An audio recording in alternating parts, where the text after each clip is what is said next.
എല്ലാവർക്കും quiz and ലേണിങ്ങിൻ്റെ മറ്റൊരു വീഡിയോയിലേക്ക് ഏവർക്കും സ്വാഗതം. ഇന്നത്തെ വീഡിയോയിൽ നമ്മൾ വന്നിട്ടുള്ളത് ഗാന്ധി ജയന്തി ക്വിസുമായി ബന്ധപ്പെട്ട ഒരു 15 ചോദ്യങ്ങളും അതിൻ്റെ ഉത്തരങ്ങളുമാണ് നമ്മൾ ഇന്നത്തെ വീഡിയോയിൽ ഡിസ്കസ് ചെയ്യാൻ പോകുന്നത്. നമ്മുടെ ചാനൽ ആദ്യമായിട്ടാണ് കാണുന്നതെങ്കിൽ നമ്മുടെ ചാനലിന് ലൈക്കും സബ്സ്ക്രൈബും ഷെയറും ഒന്ന് ചെയ്തിരിക്കുക.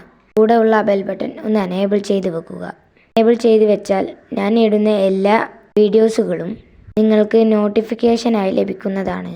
ക്വിസ് ആൻഡ് ലേണിങ്ങിൻ്റെ ഒരു വാട്സപ്പ് ഗ്രൂപ്പ് ഉണ്ട്. അതിൽ ചേരാൻ താല്പര്യമുള്ള കുട്ടികൾക്ക് അതിൽ ചേരാവുന്നതാണ്. അതിൻ്റെ ലിങ്ക് ഞാൻ കമൻറ്റ് ബോക്സിൽ പിൻ ചെയ്ത് വെച്ചിട്ടുണ്ട്. ആവശ്യമുള്ള കുട്ടികൾക്ക് അതിൽ ക്ലിക്ക് ചെയ്താൽ മതി. ഇവിടെ ഈ വീഡിയോയിൽ ടൈം കൊടുക്കുന്നുണ്ടാവും. കഴിഞ്ഞ വീഡിയോസിനൊന്നും ടൈം കൊടുത്തിരുന്നില്ല, കാരണം വീഡിയോയുടെ ലെങ്ത് കൂടും എന്ന് കരുതിയിട്ടാണ്. മാത്രമല്ല നെറ്റ്വർക്കിൻ്റെ ഇഷ്യൂ വളരെ കൂടുതലായിരുന്നു അന്ന്.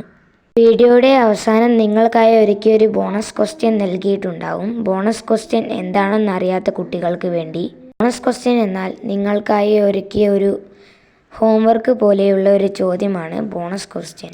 അതിൻ്റെ ആൻസർ അറിയാമെങ്കിൽ നിങ്ങൾക്ക് കമൻറ്റ് ബോക്സിൽ രേഖപ്പെടുത്തേണ്ടതാണ്. അപ്പോൾ നമുക്ക് നേരെ ചോദ്യത്തിലേക്ക് കടക്കാം. വീഡിയോയിലെ ഒന്നാമത്തെ ചോദ്യത്തിലേക്ക് കടക്കുന്നു. ഗാന്ധിജിയുടെ ആദ്യത്തെ സത്യാഗ്രഹം എന്തിനായിരുന്നു?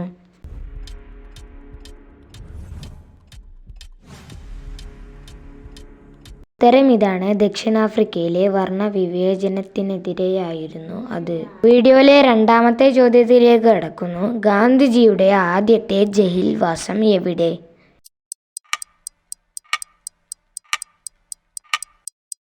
രണ്ടാമത്തെ ചോദ്യത്തിൻ്റെ ഉത്തരം ഇതാണ്. ജോഹന്നാസ്ബർഗിൽ. അവിടെയായിരുന്നു ഗാന്ധിജി ആദ്യമായി ജയിൽവാസം വഹിച്ചിട്ടുള്ളത്. ഇതിൻ്റെ വർഷം ചോദിച്ചാൽ 1908 ഗാന്ധിജി ആദ്യമായി ജയിൽവാസം വഹിച്ചിട്ടുള്ളത്. ഇത് രണ്ടും ഓർത്ത് വെക്കുക. ഇത് വളരെ ഇമ്പോർട്ടൻ്റ് ആയ ഒരു ചോദ്യമാണ്, ശ്രദ്ധിക്കുക. വീഡിയോയിലെ മൂന്നാമത്തെ ചോദ്യത്തിലേക്ക് കടക്കുന്നു. മൂന്നാമത്തെ ചോദ്യം വളരെ ഇമ്പോർട്ടൻ്റ് ആയ ഒരു ചോദ്യമാണ്. ഗാന്ധിജിയുടെ നേതൃത്വത്തിൽ നടന്ന ഉപ്പു സത്യാഗ്രഹം എവിടെ വെച്ചാണ് നടന്നിട്ടുള്ളത്?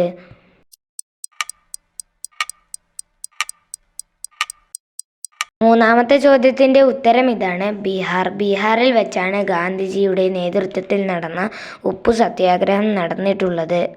നാലാമത്തെ ചോദ്യത്തിലേക്ക് കടക്കുന്നു. നാലാമത്തെ ചോദ്യം ഇതാണ്. ഗാന്ധിജി ഏറ്റവും കൂടുതൽ തവണ ജയിൽവാസം അനുഷ്ഠിച്ചത് എവിടെ?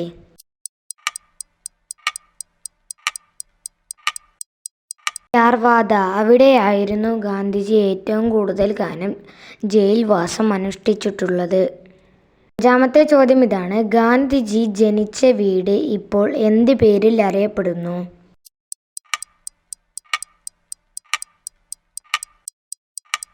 അഞ്ചാമത്തെ ഉത്തരത്തിലേക്ക് കടക്കുന്നതിന് മുമ്പ് നമ്മുടെ ചാനൽ ഇതുവരെയും സബ്സ്ക്രൈബ് ചെയ്യാത്തവരാണെങ്കിൽ ഒന്ന് സബ്സ്ക്രൈബ് ചെയ്യുക. കൂടെ ഉള്ള ലൈക്ക് ബട്ടൺ ഒന്ന് എനേബിൾ ചെയ്ത് വെക്കുക. അഞ്ചാമത്തെ ചോദ്യത്തിൻ്റെ ഉത്തരം ഇതാണ്. കീർത്തി മന്ദിർ. കീർത്തി മന്ദിർ എന്ന പേരിലാണ് ഗാന്ധിജി ജനിച്ച വീട് ഇപ്പോൾ അറിയപ്പെടുന്നത്. ഇതൊരു ഇമ്പോർട്ടൻ്റ് ചോദ്യമാണ്, ശ്രദ്ധിക്കുക. വീഡിയോയിലെ ആറാമത്തെ ചോദ്യത്തിലേക്ക് കടക്കുന്നു. ഗാന്ധിജിയുടെ സ്റ്റാമ്പ് ഇറക്കിയ ആദ്യ വിദേശ രാജ്യം? നമ്മുടെ കഴിഞ്ഞ വീഡിയോസിലെല്ലാം വളരെ ഇമ്പോർട്ടൻ്റ് ആയ ചോദ്യമാണ് ഉൾപ്പെടുത്തിയിട്ടുള്ളത്.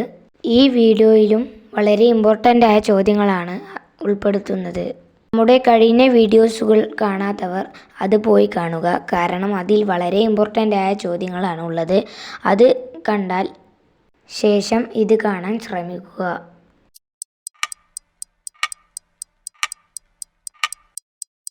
അതിൻ്റെ ഉത്തരം അമേരിക്കയാണ്. അമേരിക്കയാണ് ഗാന്ധിജിയുടെ സ്റ്റാമ്പ് ഇറക്കിയ ആദ്യ വിദേശ രാജ്യം. ഏഴാമത്തെ ചോദ്യം ഇതാണ്. ആധുനിക കാലത്തെ അത്ഭുതം എന്ന് ഗാന്ധിജി വിശേഷിപ്പിച്ച പ്രഖ്യാപനം ഏത്?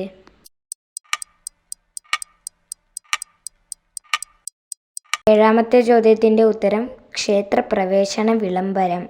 നമുക്ക് മുന്നോട്ട് പോകുമ്പോൾ നമ്മുടെ ചോദ്യങ്ങൾക്കെല്ലാം ടൈം കൊടുക്കാൻ കഴിയില്ല, കാരണം നമ്മൾ വീഡിയോ അപ്ലോഡ് ചെയ്യുമ്പോൾ കുറേ നെറ്റ്വർക്ക് ഇഷ്യൂ ആയി പോകുന്നുണ്ട്. അപ്പോൾ ഇനി നമുക്ക് ടൈം ചെയ്യാൻ കഴിയുന്നില്ല. ഇനി ചോദ്യവും ഉത്തരവും എക്സ്പ്ലെയിൻ ചെയ്തു പോകാവുന്നതാണ്. സോറി. എട്ടാമത്തെ ചോദ്യത്തിലേക്ക് കടക്കുകയാണ്. ഗാന്ധിജി പങ്കെടുത്ത വട്ടമേശ സമ്മേളനം ഏത്? ഉത്തരം ഇതാണ്. രണ്ടാം വട്ടമേശ സമ്മേളനം. രണ്ടാം വട്ടമേശ സമ്മേളനത്തിനാണ് ഗാന്ധിജി പങ്കെടുത്തിട്ടുള്ളത്. 9ാമത്തെ ചോദ്യം ഇതാണ്: ഗാന്ധിജി ആദ്യമായി കേരളത്തിൽ എത്തിയതെന്ന്. ഇത് വളരെ ഇമ്പോർട്ടൻ്റ് ആയ ഒരു ചോദ്യമാണ്, ശ്രദ്ധിക്കുക. 9ാമത്തെ ചോദ്യത്തിൻ്റെ ഉത്തരം ഇതാണ്: 1920. 1920-ലാണ് ഗാന്ധിജി ആദ്യമായി കേരളം സന്ദർശിച്ചിട്ടുള്ളത്. 10ാമത്തെ ചോദ്യം ഇതാണ്: ഗാന്ധിജി എത്ര തവണ കേരളം സന്ദർശിച്ചിട്ടുണ്ട്? 5 തവണയാണ് ഗാന്ധിജി കേരളം സന്ദർശിച്ചിട്ടുള്ളത്.